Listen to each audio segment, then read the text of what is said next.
It was July 26, 1943. A fierce bombing campaign deep into Germany was underway. Inside the cockpit of the B-17 Flying Fortress Ruthie II, co-pilot Second Lieutenant John Morgan and pilot Captain Robert Campbell were leading a 120-plane formation. Having just crossed the North Sea, Morgan spotted the horrifying threat. Enemy aircraft. 12 o'clock, large numbers. Over 150 German fighters surged directly toward the formation. This was an aerial ambush. Sergeant Tyre Weaver and Lieutenant Keith Kosk manned their guns. This was no ordinary clash. This was a full-scale assault. German 20mm cannons and machine guns tore through the sky. FW-190s barreled straight into Ruthie II, the perfect attack angle. Kosk opened fire first, but then a rain of enemy fire pounded the cockpit. Morgan felt the cockpit shudder violently. Weaver screamed in agony as a shell lodged in his left shoulder. Then came the fateful moment. Another round penetrated, striking Captain Campbell directly in the head. Morgan was stunned. He saw his friend slump over, the cockpit a horrifying scene of carnage. He was alone. The entire burden of bringing the crew home fell onto Morgan's shoulders. He struggled to bring the B-17 back into formation. Suddenly, Morgan felt the controls moving in his hands. The plane banked sharply left. He looked over at Campbell. Despite the severe head wound, Campbell was awake and flying the plane. Campbell was suffering from severe brain trauma. He flew erratically, breaking Ruthie II away from the formation's protective shield. Morgan yelled in despair. "Bob, what are you doing?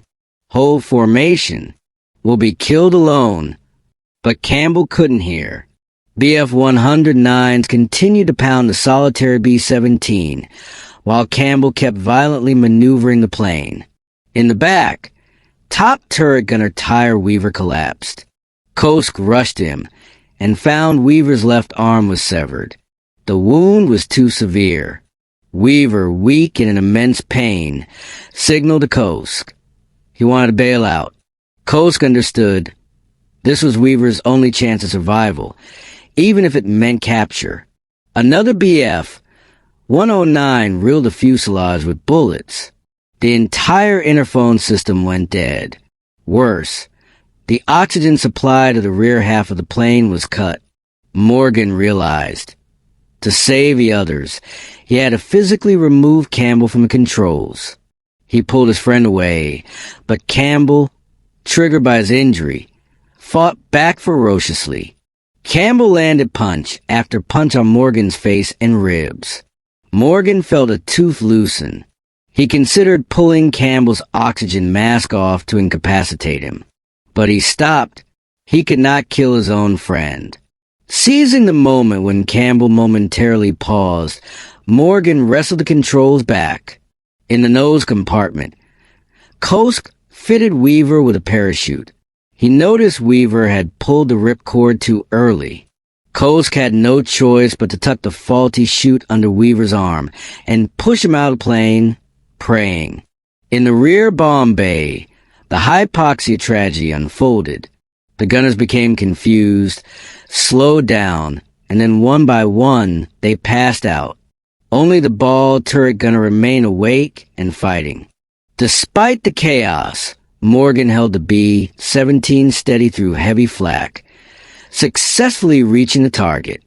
Bombs away. The B-17, shot to pieces, was still flying and finally turned for home. To save Campbell, Morgan rapidly descended toward the nearest friendly air base. As the plane dropped into denser air, an incredible miracle occurred. The four men in the back, seemingly dead from oxygen deprivation, all woke up. After 3 hours of hell, John Morgan safely landed the Ruthie II in England. He had saved every man aboard. Save one. Captain Robert Campbell succumbed to his wounds an hour after landing. His furious instinctual battle in the cockpit was his final, heroic act of duty. Tyre Weaver, the one pushed out with a flawed parachute, survived, became a POW, and lived to be 74. For his steadfast determination, John Morgan was awarded the Medal of Honor. This story is a testament to duty, friendship, and the limits of the human will. If you find this story worthy, please like, share, and subscribe to support these true accounts of heroism.